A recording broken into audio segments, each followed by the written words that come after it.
dia a todos e a todas, de modo especial ao nosso grande Enzo Amorim, a Estelita.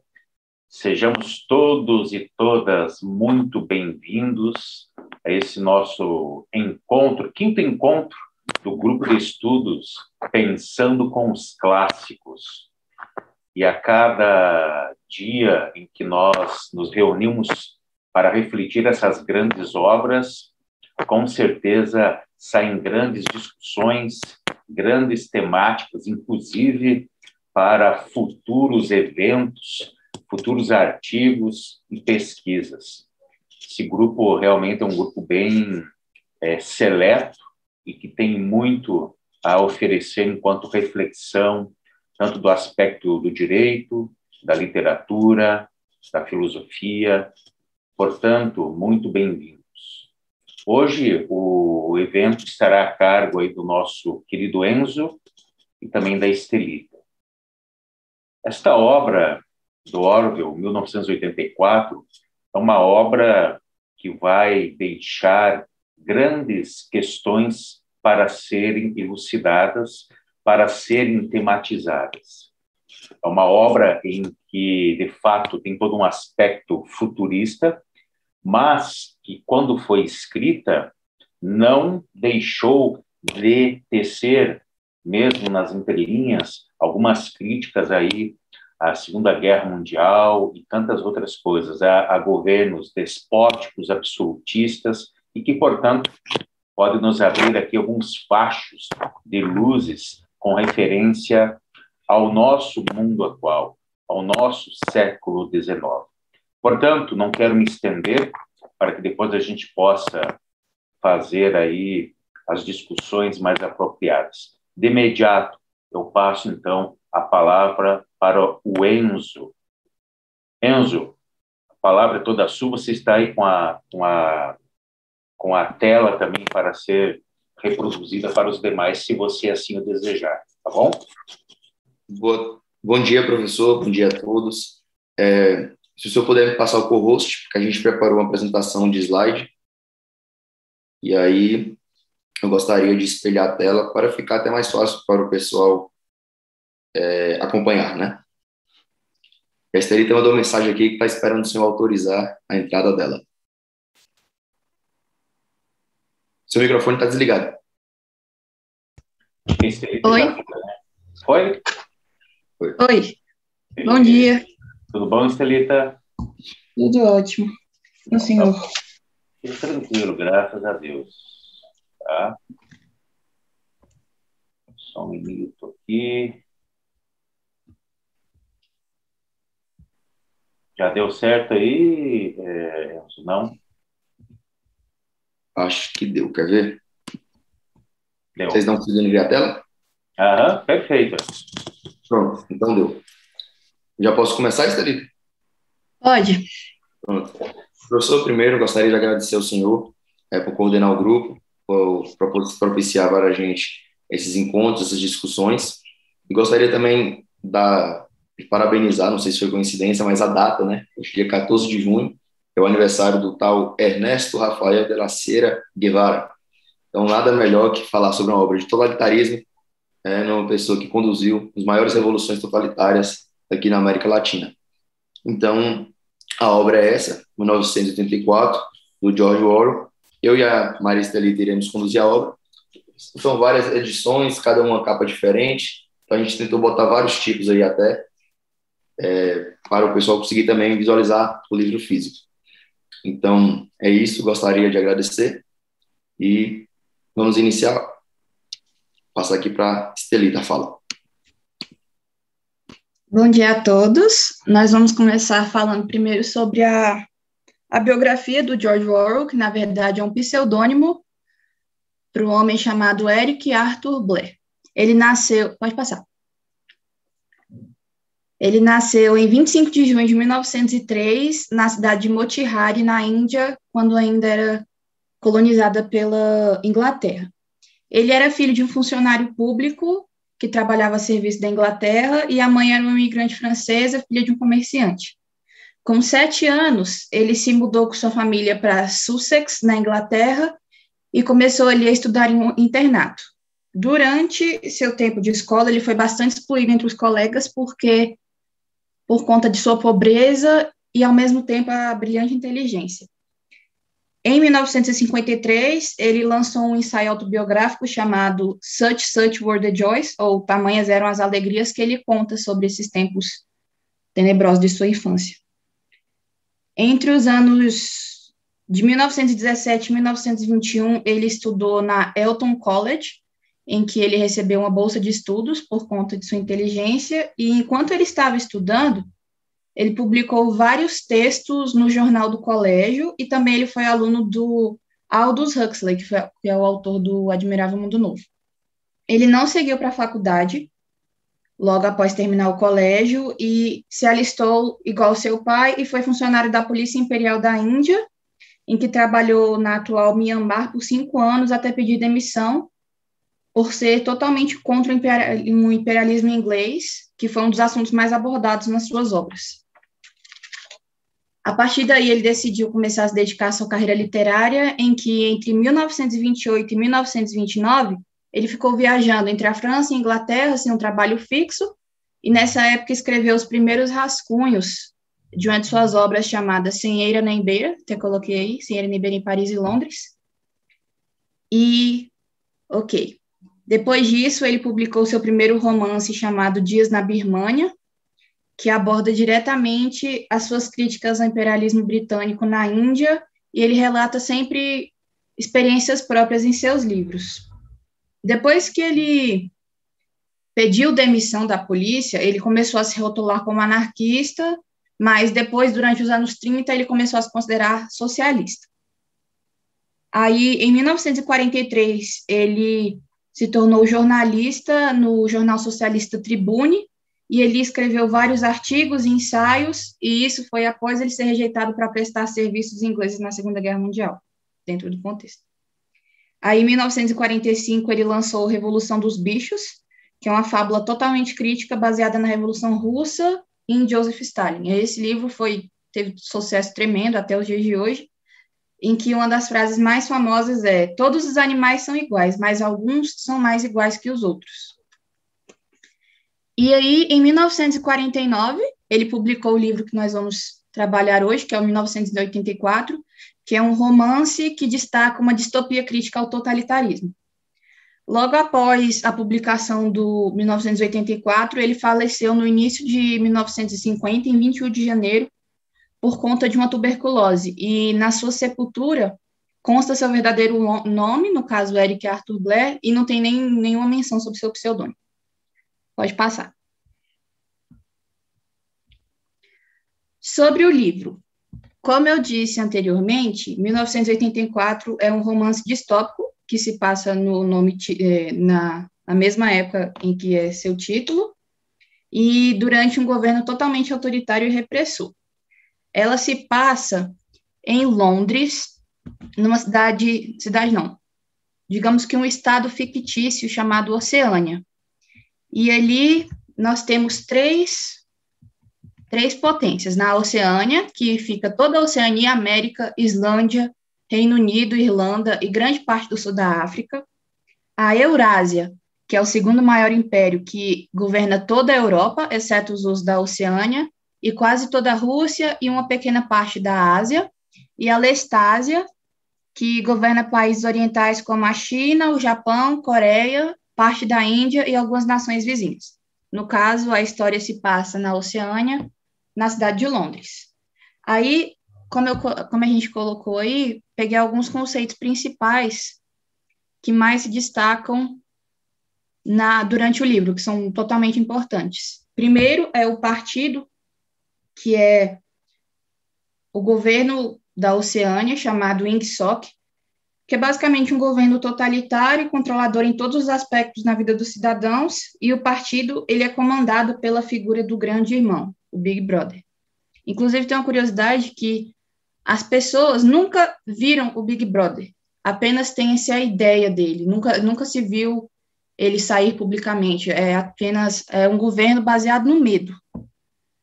Tá. Na Oceânia, a sociedade ela é dividida em 3 classes. Temos o núcleo do partido, ou partido interno, em que é a classe privilegiada, no caso, os membros do governo, o partido externo, que é a classe média, e os proletas, que são os trabalhadores altamente explorados pela alta sociedade. O governo trabalha com essa vigia a partir das teletelas, que são uma maneira de vigiar a sociedade e eram aparelhos bidimensionais. Eles funcionavam tanto ao mesmo tempo como televisor quanto câmera, em que, ao mesmo tempo que eles transmitiam a programação oficial do governo, eles também vigiavam o que acontecia na frente do aparelho através da câmera, ou seja, eles viam tudo, todas as casas. Também tinham drones e câmeras na rua. As teletelas, elas não podiam ser desligadas, apenas diminuir o volume, e quando não estavam passando uma programação oficial, ficava uma imagem do grande irmão dizendo: o grande irmão está de olho em você. É um exemplo bem parecido com o que realmente acontece hoje em dia no reality show do Big Brother, que tem o espelho e a gente consegue ver através dele as pessoas. Mas no caso isso é para entretenimento, na época isso era para repressão. Além das teletelas, nós temos a nova fala ou novilíngua, que foi um novo idioma criado pelo governo para reduzir os termos utilizados. Por exemplo, a gente não tinha o termo mal, para ser contrário de bom. O que existia era o imbom. Ou também não existia o ótimo, era o plus bom. E a novilíngua, ela também não representava pensamentos errados, os que eram chamados crime-ideias. Pois, quando você não consegue representar algo, quer dizer que aquilo não existe. Outros termos que também eram usados era, por exemplo, impessoa, que é uma pessoa que não existe mais e, por isso, todos os seus registros deveriam ser apagados. Outra característica importante do partido era a polícia do pensamento, que ela fiscalizava o comportamento de todos os cidadãos e podia repreendê-los e punir caso tivessem um pensamento próprio que fosse contra o Big Brother. Inclusive, logo no final, a gente vai ter uma imagem que fala 2 mais 2 é igual a 5. Ou seja, se a pessoa discordasse disso, ela poderia ser presa, porque se o governo falou, é isso e pronto. Dentro do partido, existiam os ministérios, que eram os representantes e que mantinham a harmonia da ideologia. Existiam 4, o Ministério da Verdade, ou Miniver, o Ministério da Paz, ou Minipaz, o Ministério da Fartura, ou Minifarto, o Ministério do Amor, ou Miniamor. Todos os 4 eram representantes do governo e tinham uma função diferente. Inclusive, tem um termo que usam bastante, chamado... semelhante... o nome é aurelianismo, que pega o sobrenome dele e transforma em um termo, que é exatamente a questão, por exemplo, dos ministérios, que diziam ser uma coisa, o Ministério da Verdade, por exemplo, e faziam exatamente o contrário, porque, na verdade, destacava apenas mentiras. A função do Ministério da Verdade era a falsificação de documentos referentes ao passado, para nunca ter uma contrariação do governo, do partido, o que o tornava infalível. Aí, por exemplo, o Ministério da Paz, ele era responsável pela guerra, no caso, contra os inimigos, as outras potências além da Oceânia, que é a Lestásia e a Eurásia. O Ministério da Fartura era responsável pela fome e a economia, em que fazia a população achar que o país ia bem, publicando boletins exagerados, mas isso de forma alguma afetava os proletas, porque eles eram a classe mais baixa. E o Ministério do Amor era um dos principais, em que era responsável pela espionagem e o controle da população. Ele lida com todas as pessoas que se viram contra o partido. A polícia recolhe as pessoas e o Ministério do Amor lida com eles, fazendo tortura e lavagens cerebrais. Porque para o partido não basta eliminar a oposição, é necessário convertê-la. Dentro disso, do Ministério do Amor, há o Quarto 101, que é um dos locais de tortura dele, e que os torturados são expostos aos seus maiores medos e pesadelos. É descrito no livro como um dos piores lugares que se poderia frequentar, e, inclusive, é notável que a onisciência do grande irmão, porque a partir no Quarto 101 ele sabe todos os medos, então, por isso ele sabe todos os dados de uma pessoa. Pode passar. A trama é baseada em torno do Winston, que é o personagem principal. Ele é um dos funcionários do Ministério da Verdade, mas ele é totalmente contra esse ministério, tanto que ele se rebela contra a partir do momento que ele começa a se interessar amorosamente pela Júlia, que é uma outra funcionária dos ministérios, porque dentro deste governo não era permitido relações sexuais se não fossem para procriação. Não existia a questão do amor, como dizemos. Além disso, a Júlia, ela se dizia a favor do governo e tudo, mas por trás se juntou ao Winston para se rebelar. Também tem o O'Brien, que ele é um agente do governo, ele engana o Winston e a Júlia, fazendo eles acreditarem que também era um membro da resistência, mas aí depois ele usa disso para torturá-los. Ele convence eles que eles não devem apenas obedecer o Big Brother, mas também amá-lo. Ele pode ser visto como principal antagonista da trama. Aí também tem a questão do Big Brother, que assemelha muito ao Joseph Stalin, porque também é uma crítica grande ao comunismo. E o Emmanuel Goldstein, que ele é um ex-membro do ministério, mas agora é opositor do partido. Ele provavelmente está morto agora, no caso, no livro, e ele é apenas meio que uma lenda. Eu não sei, eu falo o final do livro ou não? Acho que não, acho que tá, pode prosseguir. Agora eu deixo a palavra para o Enzo. Obrigado, Estelita. Então, pessoal, eu vou falar aqui na vertente do livro mais associada ao direito, principalmente ao brasileiro. Vou fazer uma comparação com outros livros e fazer uma comparação com outros países, né? E pensando no atual ordenamento jurídico brasileiro, a gente tem um relato em 1984 em que o Winston necessita de souvenirs de produtos de necessidade básica, comprar até uma lâmina de barbear, e todas as lojas, todo o comércio é controlado pelo governo. E você é obrigado a comprar nas lojas do governo, mas essas lojas não têm 100% dos produtos que necessita. E aí surge um mercado negro, algo semelhante ao que surgiu no governo Sarney aqui no Brasil. E aí, para você ir nesse mercado negro, nessa parte mais separada, você corre risco, né? Tem a eterna vigilância do Big Brother pelas teletelas, fiscalização com a polícia do pensamento, e tem esse medo. Eu gostaria de fazer esse paralelo em que o Brasil, no seu artigo 1º, que tece ali alguns dos fundamentos da República Federativa do Brasil, que no inciso 4 está previsto a livre iniciativa. Algo semelhante está no artigo 170 caput, em que está previsto a livre iniciativa. No inciso 2º está prevista a propriedade privada. No inciso 4, a livre concorrência.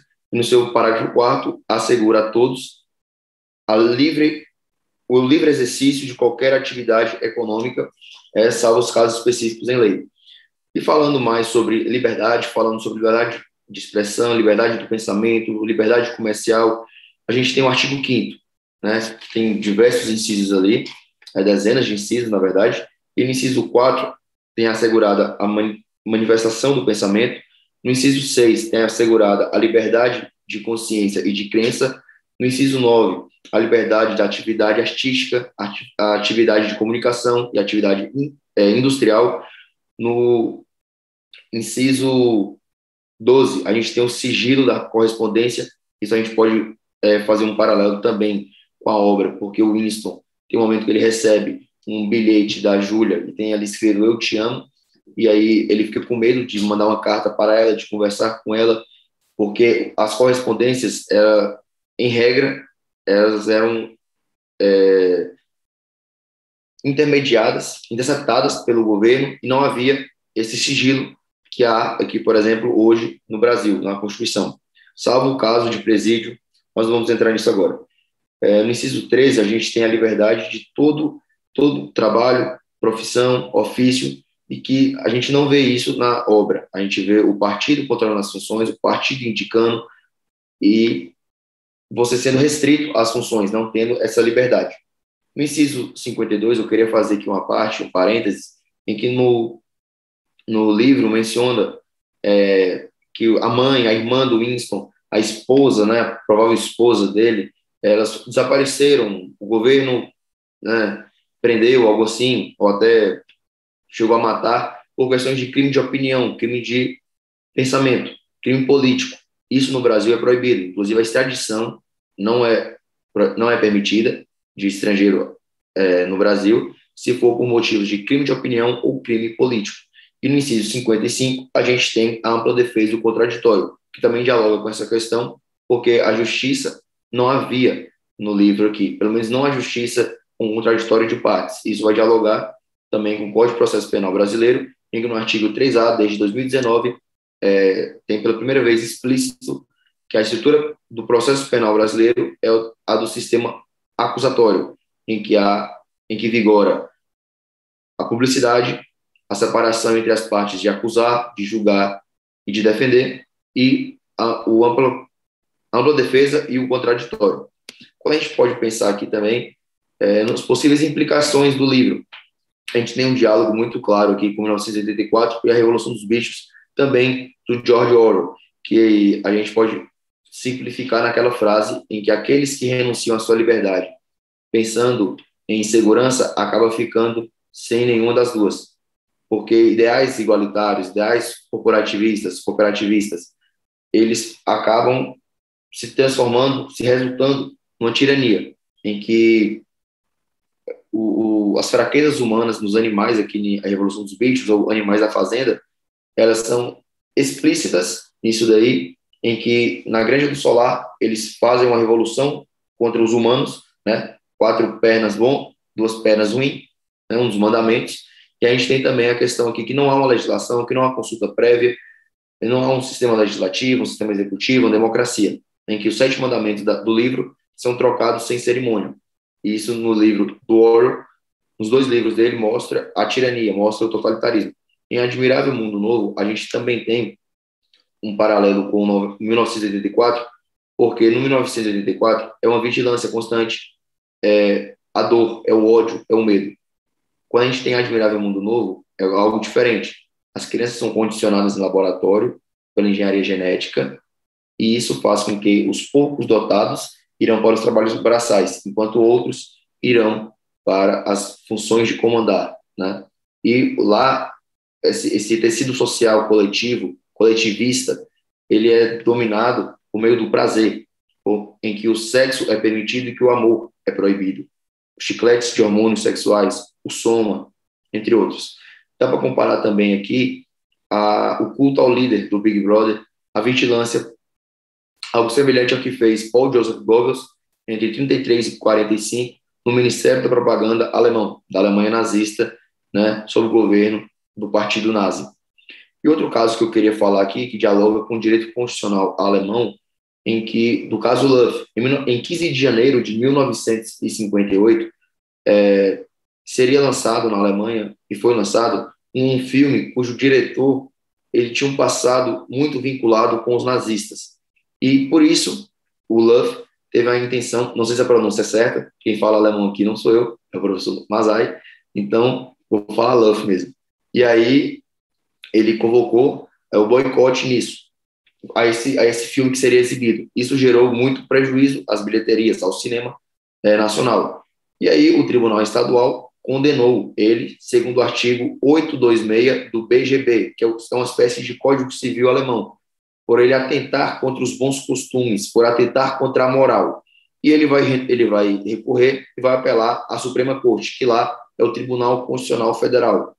E a Suprema Corte faz uma ponderação de bens jurídicos em que vigora a liberdade de opinião, a preponderância dos direitos fundamentais, em que o direito constitucional está na supremacia perante ao direito civil se houver um conflito entre direitos fundamentais e uma norma que não é atinente aos direitos fundamentais no Código Civil. Outra implicação que eu queria citar para vocês e recomendar é a música Wind of Change, do Scorpions. Ela foi feita no contexto da derrubada do Muro de Berlim, em que representava um símbolo do totalitarismo russo, né? A divisão por questões ideológicas, e essa música, eu acredito que ela dialoga muito com esta obra que estamos tratando agora, porque no refrão dela menciona: me leve à magia do momento, em uma noite de glória, na qual os filhos da manhã compartilham seus sonhos, com você e comigo. Me leve à magia do momento, em uma noite de glória, em que os filhos da manhã sonham no vento da mudança. Obviamente está em inglês, eu estou lendo aqui a tradução, mas você só terá a liberdade de pensamento, a manifestação da sua opinião, se você tiver liberdade, e não a divisão com o muro, e não a divisão pelo medo, e não a divisão pelo condicionamento genético, e não a divisão pela censura, pelo cerceamento. E agora eu quero encerrar com a frase do Orwell, que também está aqui no livro, que é: não é fazendo ouvir a nossa voz, mas permanecendo são de mente que preservamos a herança humana. Então aqui termino a minha apresentação, agradeço a gratíssima oportunidade que eu tive de apresentar esse trabalho junto com a Maria Estelita, a coordenação aqui do professor e todos os outros integrantes deste grupo. Obrigado, boa tarde. Estelita está com a mão levantada. Estelita, quiser falar, pode falar, querida. É porque o Enzo falou da música Wind of Change, mas também tem uma outra que se chama 1984, do David Bowie, que é realmente inspirada no livro. O álbum dele todo, inclusive, é inspirado. Ele queria fazer uma peça teatral deste álbum, mas aí ele só não foi porque a mulher do Orwell não concedeu os direitos. Mas aí o álbum inteiro dele é inspirado na obra. Muito bem, eu vou só tecer alguns comentários, e aí depois, então, na sequência, nós podemos fazer as críticas, a discussão, a reflexão, dado que esta obra ela nos abre um leque multifacetado aí de possibilidades de discussão. Esta obra do Orwell é um dos romances mais influentes do século XX e que acaba se tornando a obra mais icônica referente à personificação da ideia do poder absoluto. E dentro dessa ideia do poder absoluto, como bem apresentou a Estelita, o Enzo, a gente já poderia aqui inferir grandes questões de filosofia política, por exemplo, tá? Como a ideia lá dos contratualistas, e de modo especialíssimo, Thomas Hobbes, com o absolutismo, com o Leviatã. Mas a gente pode discutir isso aí na sequência. Como eu havia colocado lá no início, esse romance do Orwell, ele fora lançado um pouco após a Segunda Guerra Mundial. Então, era, de fato, um cenário em que ainda existia uma forte lembrança de toda a guerra e do poder nuclear, da bomba atômica e dos governos autoritários. Tá? Agora, 1984 não pode ser deixado de lado como uma obra de distopia futurista que projeta como seria, então, a vida no ano de 1984, 35 anos após a sua publicação, e que tem como tema bem amplo a transformação da realidade. A transformação da realidade. Então, Orwell nos brinda aqui, com certeza inabalável, justamente a ideia qual? De transformação, de futuro. Só que esta obra, 1984, ela poderia estar sendo hoje 2021, porque temos muito do que o Orwell coloca na sua obra na realidade. Vejam, uma obra escrita na década de 40, 50, já era considerada uma obra futurista para o ano de 1984, e que hoje todo aquele e aquela que se der o trabalho de ler adequadamente essa obra, com certeza encontrará grandes temas, questões para atualizar a nossa realidade e combater muitas questões que ainda nos assolam, que foram colocadas na obra e que também, já lá na sua publicação, eram bem trabalhados no imaginário. principalmente a questão da Segunda Guerra Mundial, a bomba atômica. E já dou a palavra para o Luan, Vitor. Se nós percebermos, meus queridos, Adorno e Horkheimer, que são dois pensadores da escola de Frankfurt, da primeira geração, grandes filósofos, eles possuem um livro chamado Dialética do Esclarecimento. E nesse livro, Dialética do Esclarecimento, eles lá colocam, já nas primeiras páginas, que embora todos os avanços da humanidade, o homem ter chegado à Lua, o homem ter descoberto a cura para muitas doenças, o homem ter encurtado as distâncias com a aviação, a questão aí dos meios de comunicação, ainda o homem tem um grande problema. Porque esse mesmo homem de grandes transformações, de grandes eventos para a humanidade, foi o mesmo homem que criou uma bomba atômica e dizimou milhares de pessoas. Portanto, essa obra do Orwell nos convida também a refletirmos sobre a inteligência humana, sobre a natureza humana, e até que ponto este homem, essa natureza humana, ela está a favor da vida. Uma vida que tenha quesitos como de caráter, valores, e não de controle. Além de tudo isso, há alguns filmes que poderiam estar muito bem cotejados com a obra de Orwell, como o filme Equilibrium, que eu já havia citado aqui as pessoas do grupo em outros encontros. Temos Elysium, Laranja Mecânica, Show de Truman, que poderiam todos estar ligados aí à obra de Orwell e que poderiam, portanto, contribuir para esse debate. Mas, Luan, por gentileza. Tá, eu acho que eu vou meio que complementar o senhor. Eu ia te perguntar sobre V de Vingança. O senhor já viu? Pode repetir? Não, é sobre V de Vingança. O senhor já viu? Perfeito, espetacular. Eu ia te perguntar isso também, que tipo... Eu atualmente não vi o livro ainda. Eu meio que vi uma análise do filme. O meu professor de ética passou também sobre o filme de 1984. Aí eu estava vendo o resumo que a Maria e o Enzo falaram. Eu percebi, peraí, isso é muito parecido com V de Vingança. Um ser meio que supremo, vendo todo mundo, que é governado por pessoas totalitárias. Então, provavelmente... V de Vingança foi muito inspirado em 1984, não é? A Amor pegou muito. Show, muito também, bom. Tá, essa é a minha primeira vez que eu estou participando. Tu é do IDP ou não? Hã? Tu é do IDP? Ou tu é externo? DP? Você é aluno do IDP, não? Não sou. Sou da UNA, eu sou a UNA externa, então você é um professor de história ou de filosofia? Não, eu sou professor de filosofia, ética, filosofia. Essas matérias que são indigestas para algumas pessoas. Eu estava procurando no 5, eu achei, nossa, que interessante, esse livro é interessante também. Então, eu estou participando aqui, minha primeira vez. E está sendo uma experiência muito agradável para mim. Achei todo mundo... a apresentação do Enzo e da Maria foi excelente, o senhor parece uma pessoa igualmente excelente.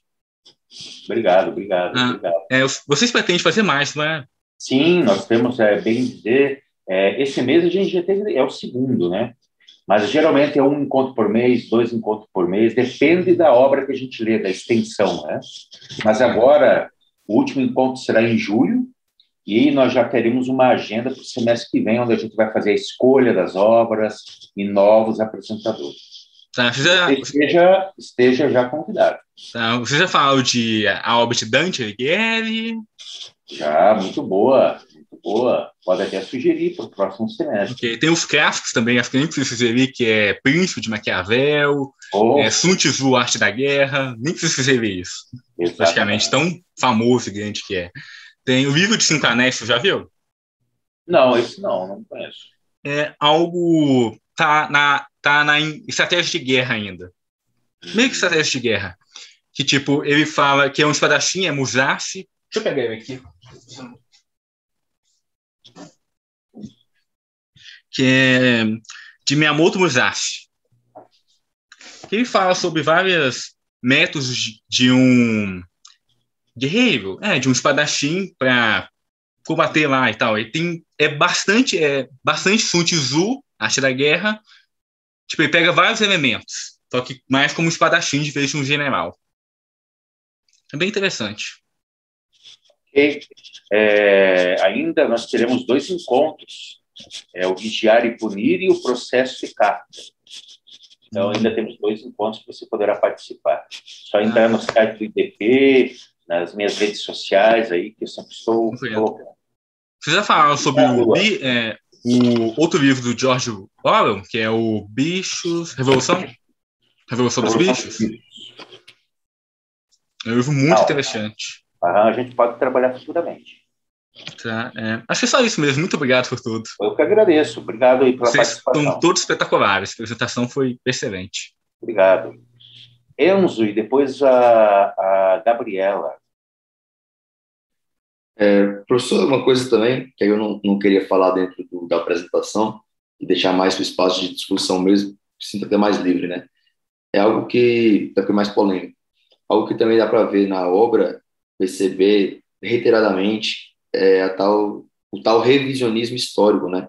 Em que há uma menção lá que fala que o passado é anulado, a anulação era esquecida e a mentira tornava-se verdade, né? Isso ocorre diversas vezes em diversos países. E outra coisa que deveríamos mencionar também em relação à forma do comportamento humano perante a sociedade, perante a governos, é o duplo pensar orwelliano, né? O controle da verdade, o slogan do partido mesmo, que era guerra é paz, agora liberdade é escravidão e ignorância é força, né? Esse slogan também é algo que dá para ver que sem uma liberdade de pensamento, sem não ensinar, mas um provocar, ousar saber, a gente consegue se libertar desse controle do Estado, desse controle de partido, controle de grupos, né? Seja empresa, seja governo, seja mídia, né? Eu gostaria de pontuar essas questões também.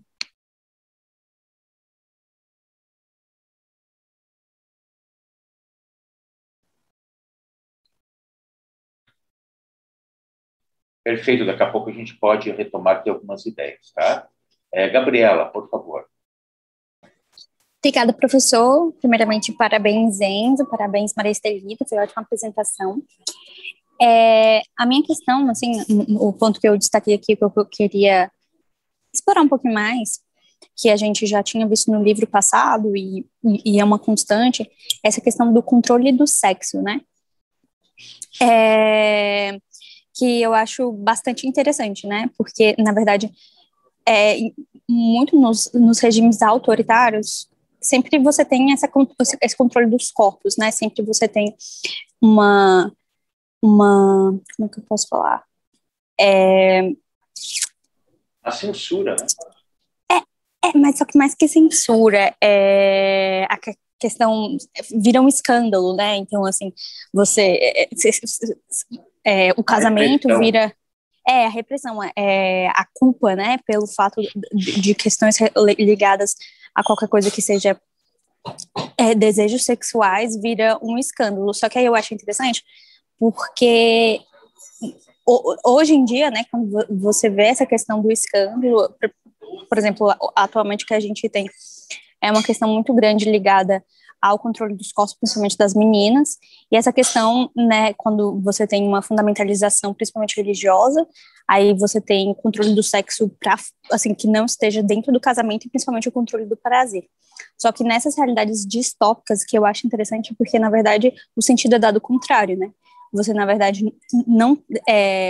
o prazer que é o permitido, e o amor seria o condenável, né? Então, na verdade, você tem o controle... É interessante se a gente para pensar, porque se a gente partir pelo princípio, por exemplo, um livro anterior que a gente leu, Ética Nicômaco, que ele falava muito essa questão dos apetites, e ele falava que os apetites é aquela questão que quanto mais você dá, mais você quer. Então, se você parar para pensar dessa forma, é muito controlável. E é bem interessante, e é bem inteligente, porque se uma coisa é quase uma droga, né? Como que você controla as pessoas pelo uso da droga? Você deixa ela viciado, porque no momento que ela não tiver, vai ser o momento que ela vai mais implorar e vai mais fazer o que você quer.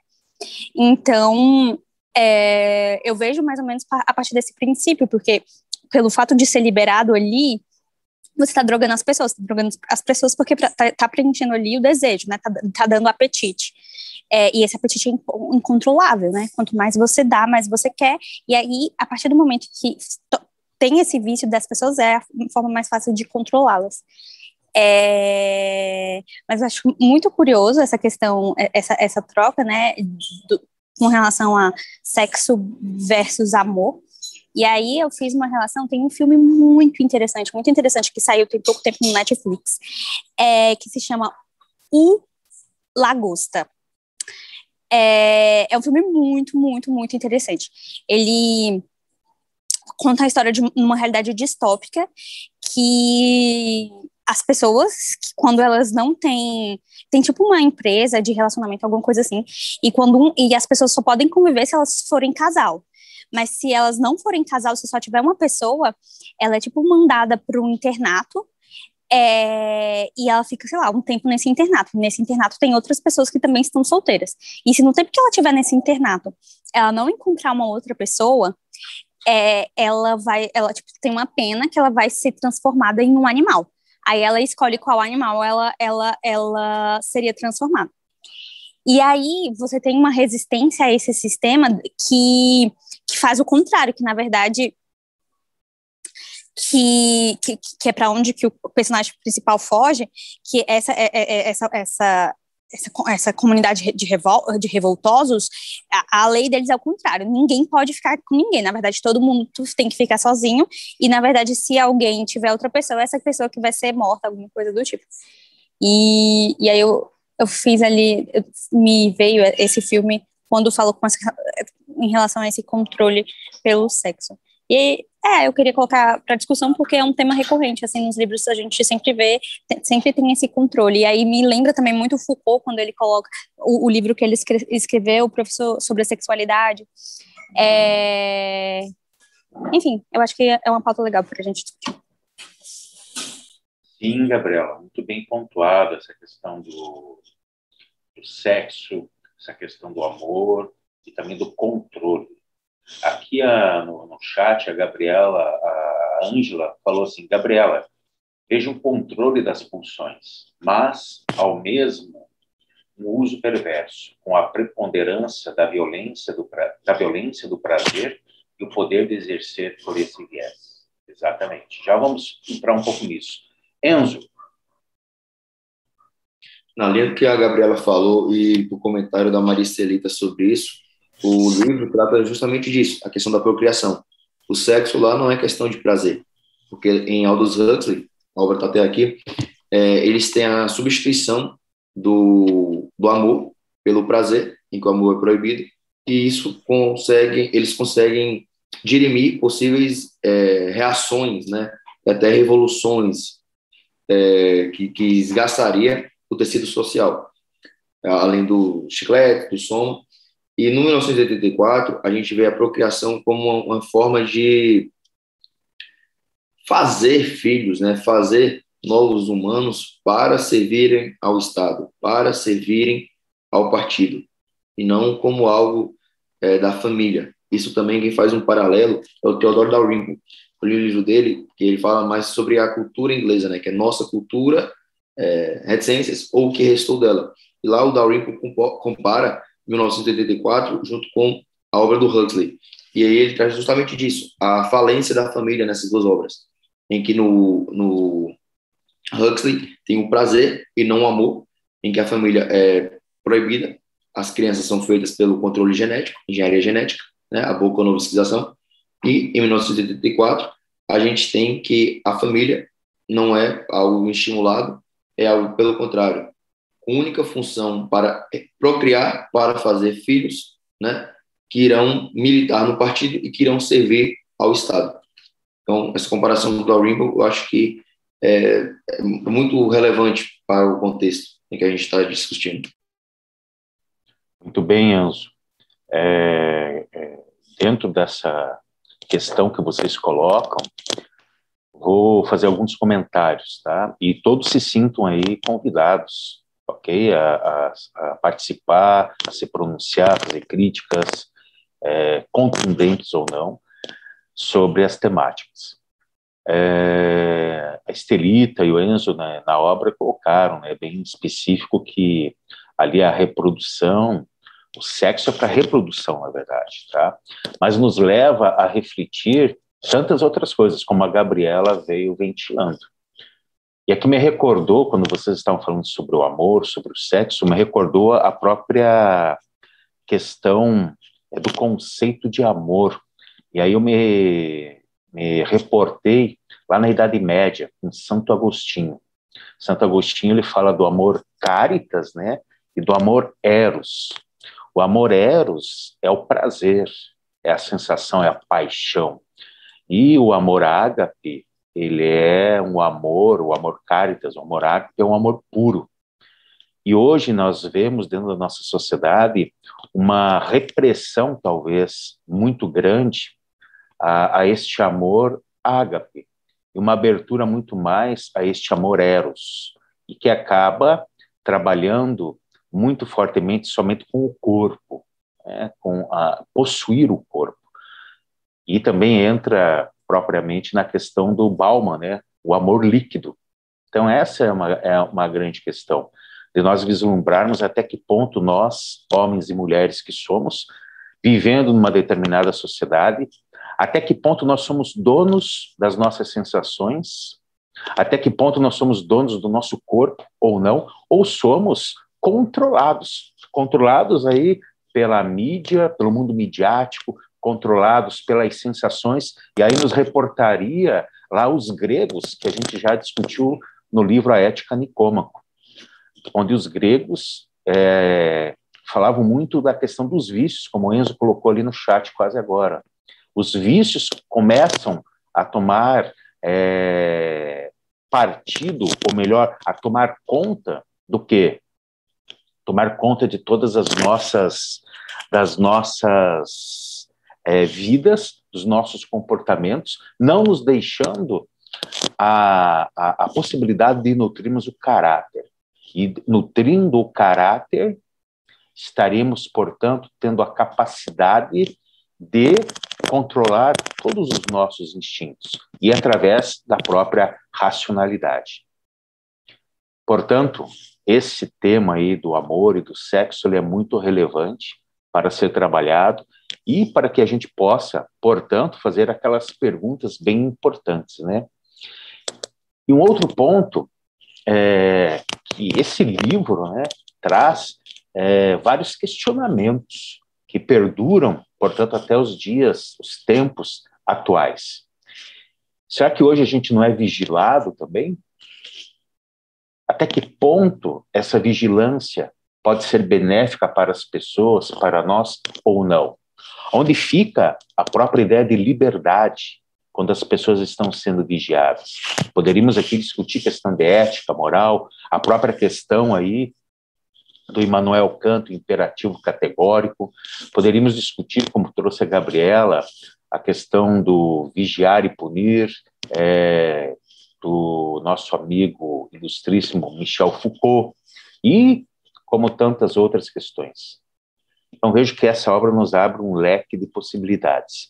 Somos livres ou não? Somos livres? E o que é a liberdade? Já te dou a palavra, Maria Estelita. A liberdade não é fazer o que se quer. A liberdade não está ligada à permissividade. A liberdade é algo que supera tudo isso.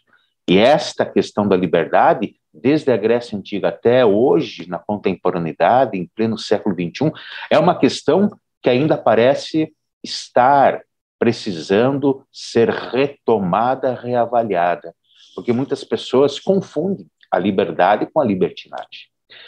Maria Estelita e depois a Gabriela, por favor. Só dizer que hoje em dia não é nem a questão da vigilância por um Estado ou por terceiros, mas também a questão da exposição demasiada de algumas pessoas que, por exemplo, ganham até dinheiro com isso. As pessoas consumem a exposição de outras, como, por exemplo, esses digital influencers que expõem a vida deles a rodo, assim, e acham que isso é uma coisa meio que normal. E aí está também toda a ideia do Big Brother, né, que a gente percebe em várias edições. Claro que é um programa de entretenimento, mas por detrás tem muitas outras coisas, né? Gabriela. Não, professor, eu só queria fazer aqui a observação, que eu acho que é importante sempre a gente fazer, porque às vezes pode sempre cair em erro, que o caminho contrário também é autoritarismo, também é controle. Da mesma forma que a libertinagem é uma forma de controle, o controle da libertinagem e um autoritarismo conservador também é um controle e também é um poder, né? Na verdade, os dois... Eu acho que esse filme, O Lagosta, eu realmente incentivo a assistir. Ele é muito massa porque ele trabalha dos dois lados, literalmente. Ele trabalha tanto um extremo quanto o outro extremo. E eu acho que sempre que nem a gente vê tanto em Aristóteles, né? O meio termo. Não é nem para um extremo nem para o outro, é sempre o meio termo. Só fazer esse ressalto.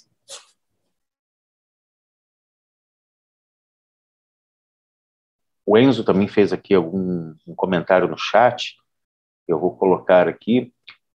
Está em discussão o conflito da liberdade dos pais em expor os filhos e o direito à imagem e intimidade das crianças. É uma outra relação muito boa.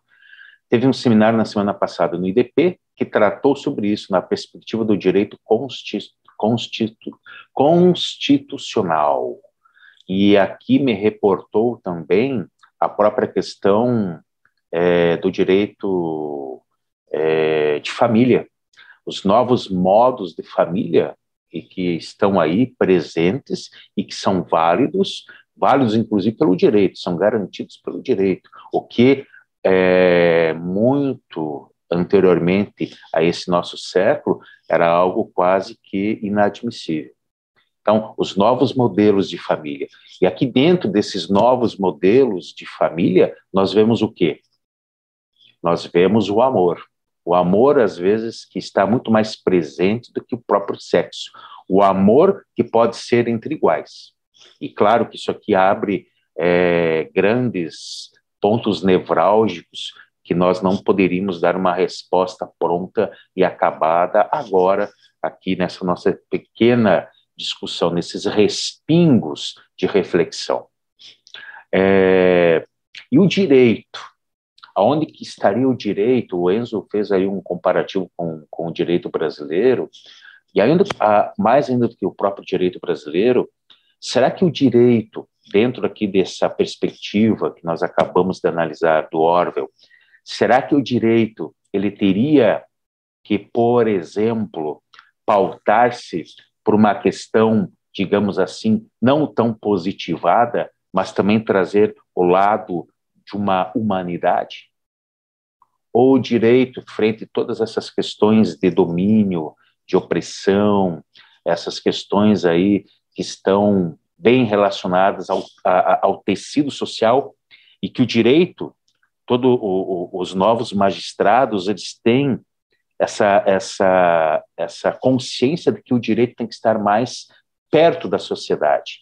Mas esse direito que vai estar mais perto da sociedade, com todas essas questões problemáticas que o Orwell apresentou aí na obra, totalitarismo, absolutismo, a vigilância, até que ponto o direito ele tem que ser só positivado, ou o direito ele pode também trazer para a sua baia de discussão um pouco a questão humana, de um humanismo? Enzo, depois a Gabriela. Professor, eu fiz até um trabalho semana passada sobre o direito constitucional, né? No tocante ao poder constituinte originário, se há limites, né? E estudando lá, peguei 3 autores, inclusive 2 estão muito vinculados ao IDP, né? O professor Michel Temer, por exemplo, que também é ex-presidente da República, que está hoje no IDP fazendo uma exposição, ele fala que os limites para uma nova constituinte, em que irá trazer direitos, prerrogativas e limitações, é o próprio debate de ideias que se insere na Assembleia Constituinte. Outro que também está dentro do IDP, um dos fundadores, é o Paulo Bonet Branco, né? Ele fala que os valores éticos, religiosos e sociais, a cultura, irá trazer essa própria limitação. E o professor Bernardo Guimarães, que é da UFG, ele fala que a limitação ao poder constituinte originário vai estar nos cânones do direito natural, que é a vida, que é a liberdade, que é a humanidade, a dignidade da pessoa humana, a não discriminação. Então, eu acho que não precisa de uma norma positiva, não precisa de estar escrito aquilo ali, ou positivado de outra forma que não a escrita, né? De uma forma mais lato sensu. E sim os próprios cânones do direito natural, em que a gente tem eles como garantias que irão permitir que a nossa humanidade, que a nossa dignidade estará preservada, para além de uma norma, de uma Constituição, porque países, muitos não têm uma Constituição, como Nova Zelândia, Inglaterra. Então, acho que isso pode orientar, dá para pegar esse lado e orientar nessa pergunta que o senhor fez. Muito bem, Enzo. Com certeza, você já aí tratou, mesmo que de modo embrionário, a resposta das minhas questões. Gabriela. Gabriela?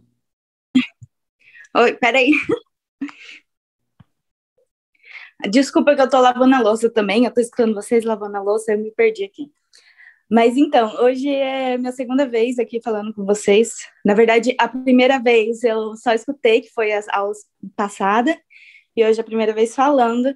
E aí, assim, eu também sou da área de direito, e eu achei interessante, assim, esse ponto da liberdade. Fazer um link com os dias atuais, em que... Ai, desculpa que eu tô um pouco nervosa.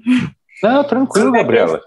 Aqui a gente está entre amigos. Aqui é um local privilegiado da discussão, do debate. Fica bem tranquila. Tá bom, então se eu gaguejar, não liguem, por favor. A questão é que hoje a gente tem uma liberdade... uma liberdade meio fadada ao...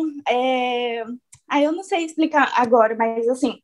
Hoje é muito fácil a gente ter acesso às informações, só que essas informações, elas são controladas.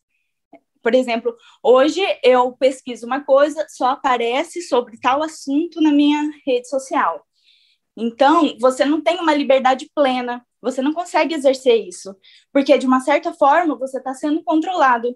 Agora, o que o direito hoje ele busca é normatizar o que seria isso, porque hoje os nossos dados...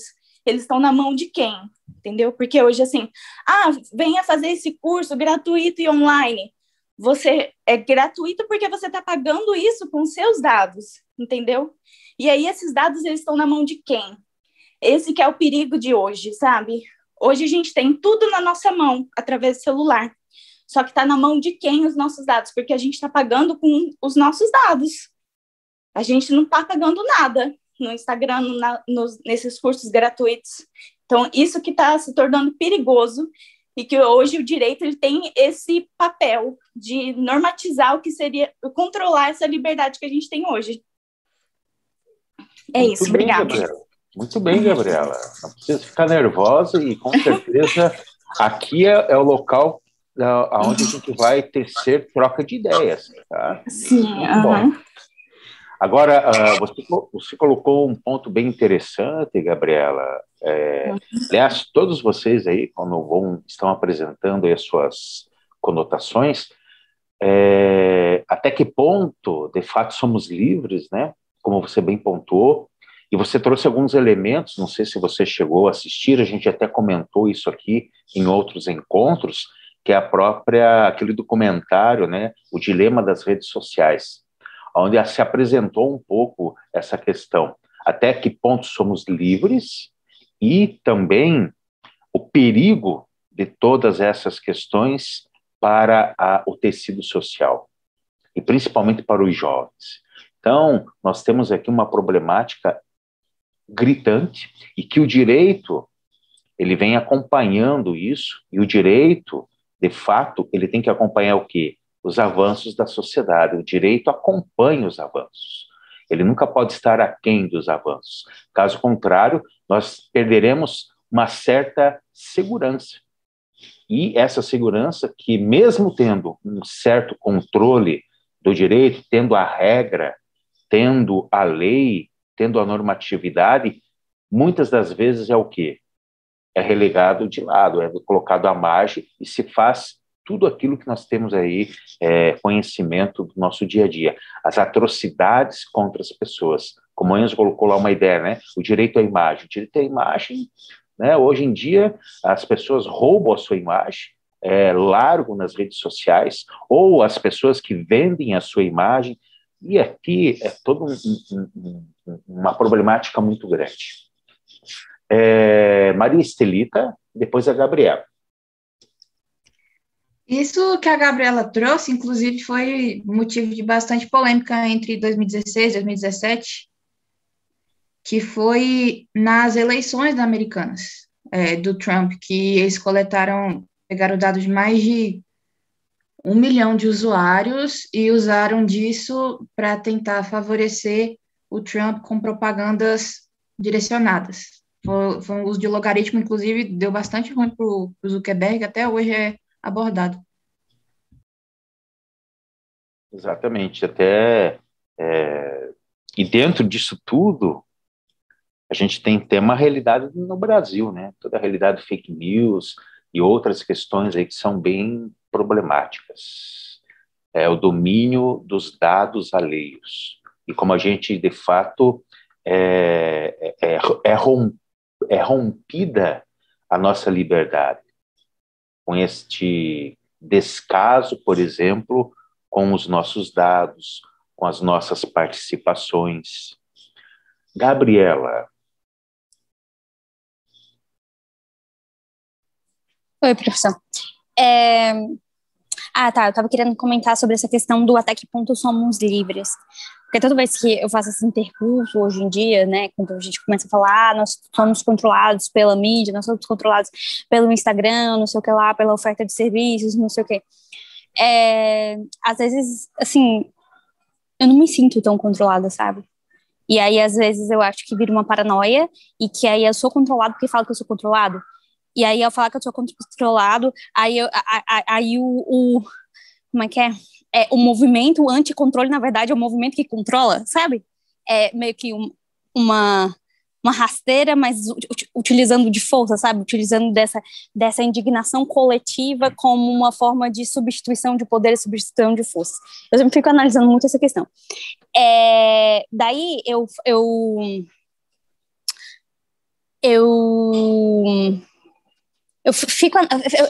gosto de fazer um parâmetro histórico, né? Para saber, o controlado, beleza, controlado, mas quando é que a gente não foi controlado? Acho que a questão é o nível do controle. Vamos fazer aqui uma parametrização histórica, qual que é o nível de liberdade que a gente tem hoje, comparativamente com outras épocas, né, do mundo aqui, pelo menos no mundo ocidental. Se você pega, por exemplo, na época em que você tinha a Idade Média, na época que você tinha Inquisição, qual que era de fato ali a tua liberdade de expressar sua opinião, né? Na época que tinha o controle das bruxas, que você era literalmente queimado na fogueira, qual que era ali o teu nível? E a gente, usando essa comparação, né, a gente faz uma análise, peraí, então quanto de liberdade eu tenho, quanto de fato eu estou sendo controlado? Porque eu acho que é importante a gente ter essa análise, porque senão eu acho que a gente tem uma percepção errônea do nível que a gente está sendo controlado, sabe? Porque aí me traz uma lembrança muito grande dos franceses, na época da Revolução Francesa, principalmente Hobbes ali, que ele falava muito que a forma, né, de liberdade, né, tanto da população quanto a liberdade do Estado, né, mas não uma liberdade que desfragmentasse, mas uma liberdade que que deixasse constante, né? Não uma liberdade que fosse tanta que as pessoas não iriam querer mais estarem juntas, e daí você não estaria mais Estado e teria todas aquelas intempéries e problemáticas da fragmentação, né? Que daí, com menos pessoas, você fica mais...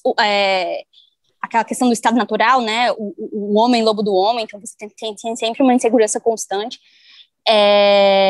Mas daí aí eles falavam muito essa questão eles prezavam muito até que os franceses são os primeiros, né, nessa ideia de educação, foram os primeiros a ter ali uma popularização da alfabetização, as faculdades, e como eles davam importância para isso, como é importante uma sociedade educada, pessoas educadas, porque pessoas educadas, elas têm capacidade racional, e ao desenvolver essa capacidade racional e crítica, nada nem ninguém o controla, porque ela tem a capacidade de olhar para além.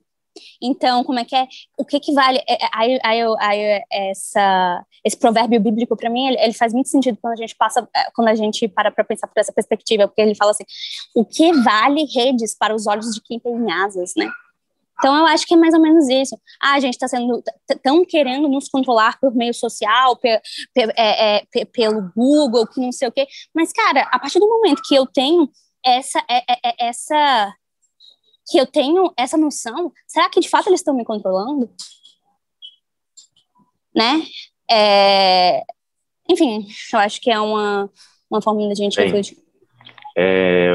Enquanto você falava, me veio duas coisas, né? Uma primeira questão, Leonardo Boff, muito tempo atrás, ele escreveu um livro, Tempo de Transcendência, e onde ele trata justamente sobre essa ideia de liberdade. E ele coloca um exemplo que vem de acordo um pouco com o que você coloca, Gabriela. Não há ditadura mais terrível, não há dogmatismo mais pleno, não há poder estatal, poder eclesial que possa adentrar aonde? Na minha mente, no meu consciente. E na minha mente, no meu consciente, na minha reflexão, eu sou livre, totalmente livre. Eu posso ter algumas pressões externas dentro do macrocosmos, mas no meu microcosmos, no meu interior, eu sou livre. E claro que nós podemos aqui ser controlados, CPF, ser controlados aí pelas nossas pesquisas, etc. Mas a nossa mente, ela transcende o que é posto. Portanto, nós somos livres no quesito de termos a possibilidade de pensar, de refletir. E esse é o grande caminho para, de fato, haver a mudança. Há um livro, tá?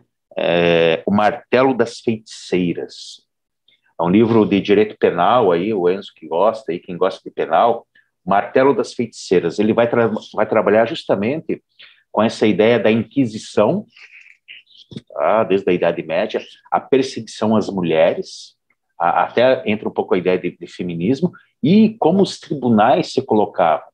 E como que eram as condenações? E se de fato as pessoas, desde aí a Inquisição, principalmente as mulheres, eram livres, e por que não eram livres? Então é um livro bem interessante de ser lido, de ser vislumbrado. Um outro livro muito bom, que eu até acabei de comprar no sábado agora, que é um livro Liberdade ou Lockdown.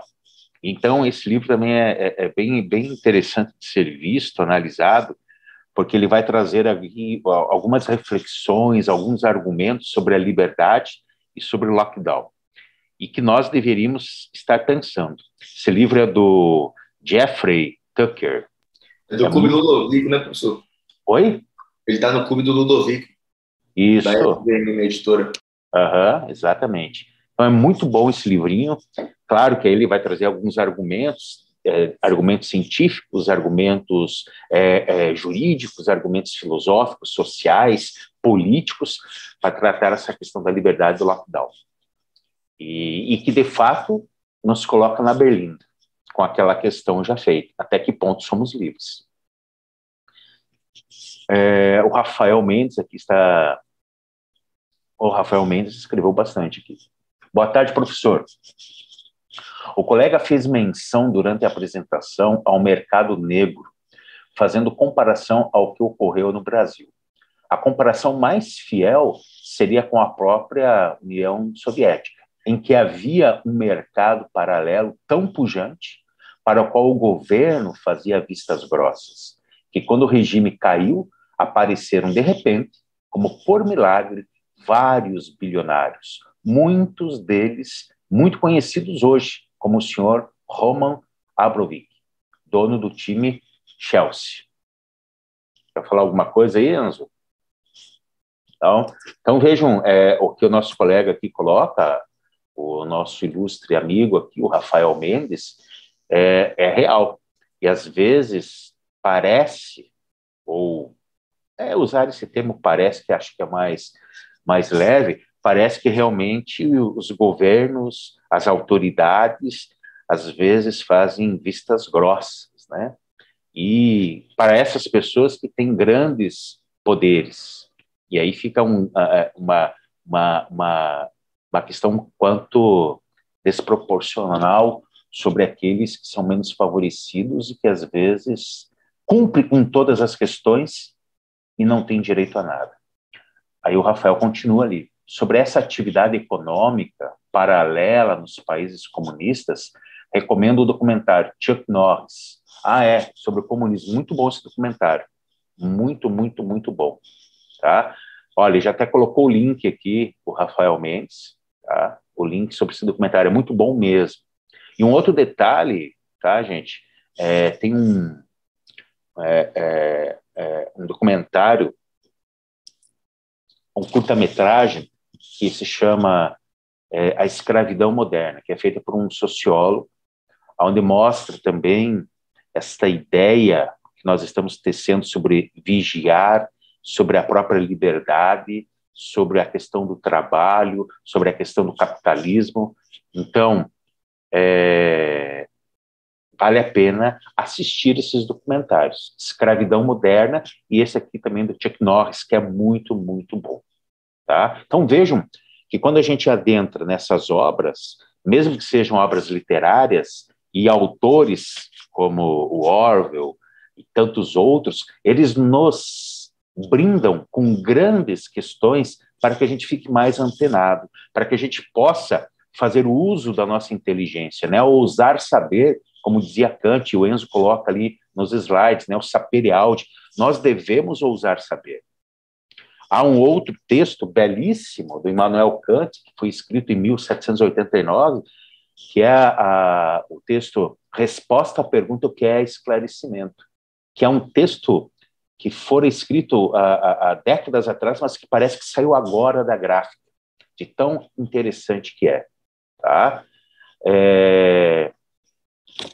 A Ângela está dizendo: professor, o senhor citou 2 livros, poderia repetir os nomes desses últimos?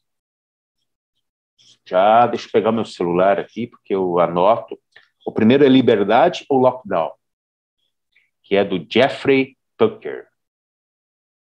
Saiu agora, está bem fresquinho. Até, se vocês conseguirem enxergar aqui, é esse livro aqui. Ó. Até a capa é muito, muito interessante. Tá? Muito boa.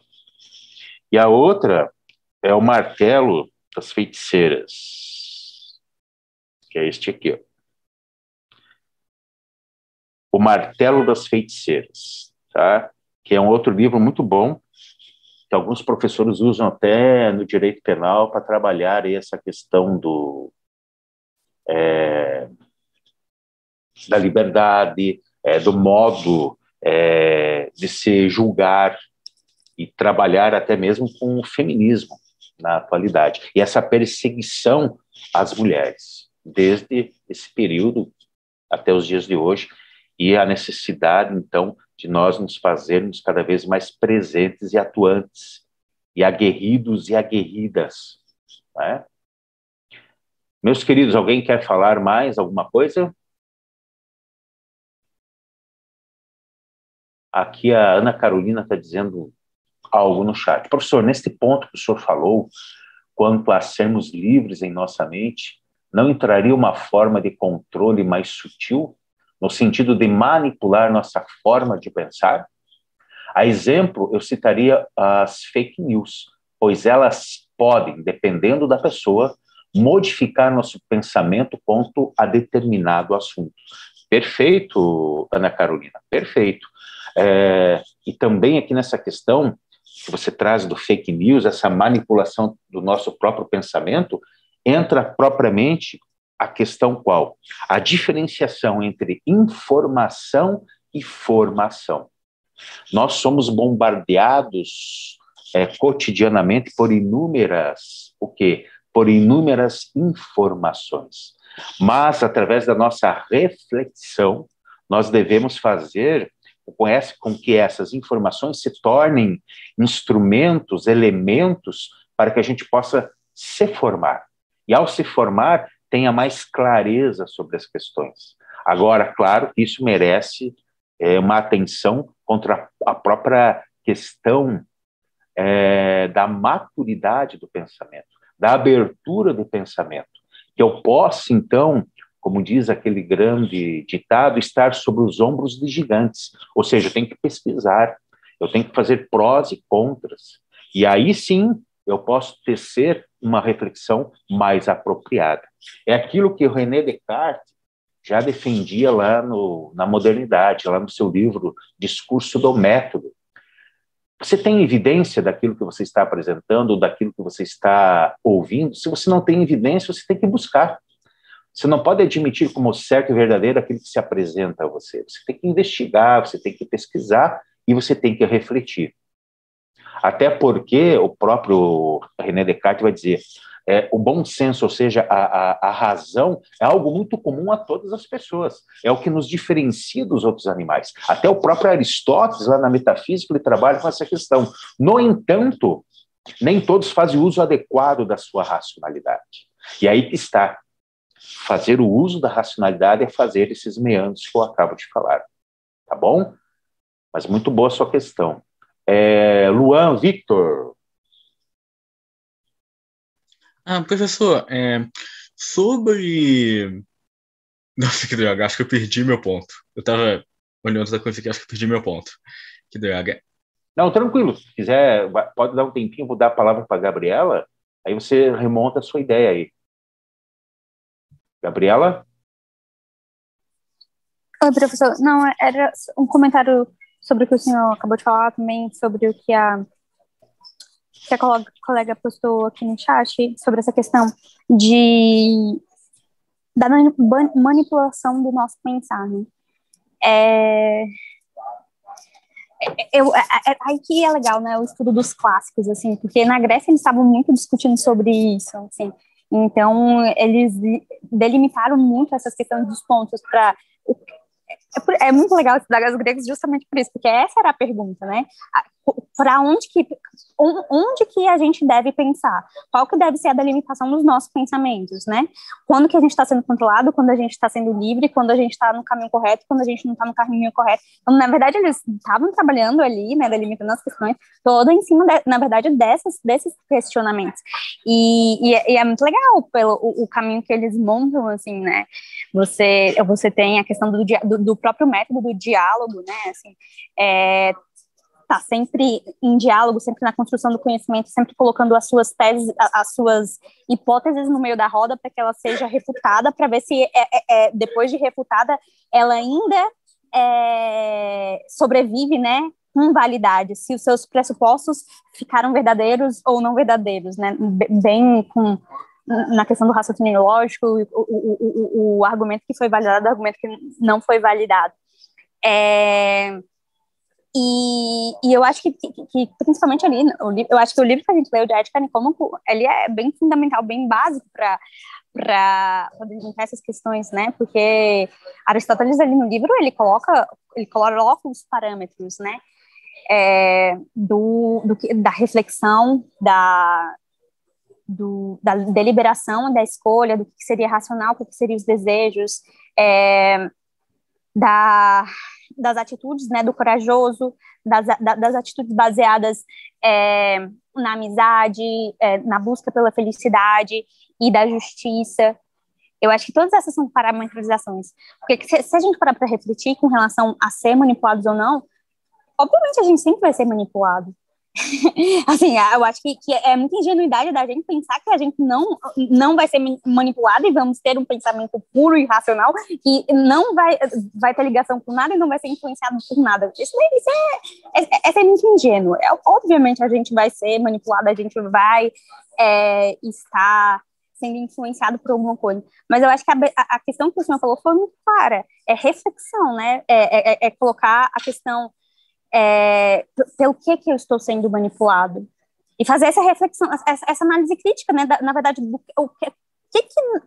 sobre o que eu estou me baseando, quais são as forças que me influenciam e a questão da maturidade, né, se a gente de alguma forma consegue descobrir, né, essa parametrização qual que seria o caminho do bom, né, sei lá, partindo assim por Aristóteles e delimitar as nossas ações por aquilo que é bom, belo e justo, meio que a gente tem um caminho, né, de, opa, isso daqui que está me influenciando, isso é bom, isso leva à felicidade, isso tem a ver com o bem comum, aí essas seriam as limitações. Não, então se eu tenho esses valores e se não está alinhado com isso, então isso não é uma boa influência. E aí, parametrizando. Eu acho que os gregos, assim, eles são um bom ponto de partida, assim, eu acho que o livro Ética Nicômaco é uma boa leitura para a gente refletir sobre isso. Com certeza. E muito do que nós somos e temos, inclusive de vivência, de cultura, de intelecto, nos vem dos gregos. Um outro livro que deveria ser um livro bem interessante de leitura é A Paideia Grega, né, do Jagger. Embora que seja um tijolão, mas vale a pena porque ali traz muito toda essa questão da formação, do caráter, dos vícios, a preparação do corpo e outros pontos. Só quero lembrar, né, que no dia 28/6, nós temos o livro Vigiar e Punir, do Michel Foucault, tá? Que vai ser a Lisiane Moreira e a Ingrid Rocha. E depois, no dia 5 de julho, o Processo de Kafka, com o Rafael Mendes e o Renato Ribeiro. Então, são 2 obras agora que teremos, obras de fôlego, e que vão, com certeza, abrilhantar as nossas discussões e abrir possibilidades múltiplas de entendimento do real, da ideia de liberdade e também de conhecimento. Luan, você se lembrou do que gostaria de falar? Não exatamente, mas, professor, tem a